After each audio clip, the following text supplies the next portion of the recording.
ang nag-deliver papunta sa bahay nila Pangulong Bongbong Marcos at Speaker Martin Romualdez mag-insert o magpasok ng 100 billion worth of projects sa BICAM. Sana po ay hindi nila ako mapatay bago ko mailabas ang lahat. Ginawa ko lang ang utos sa akin, pero ngayon, handa na akong harapin ang lahat. Ginagamit ng administrasyon ang buong resources ng bansa para tumahimik ako.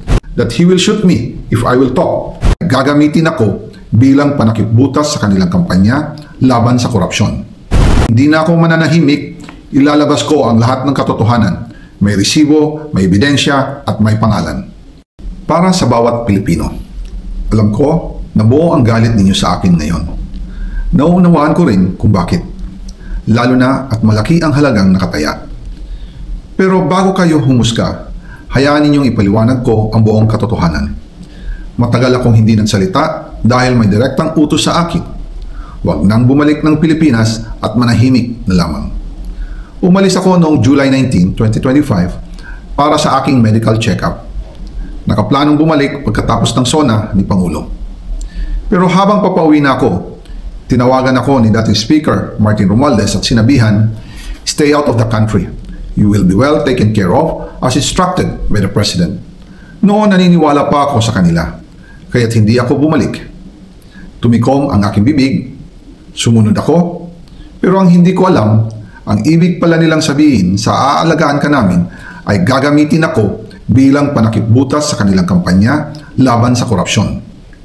Ginawa nila akong poster boy ng kanilang sariling kasinungalingan.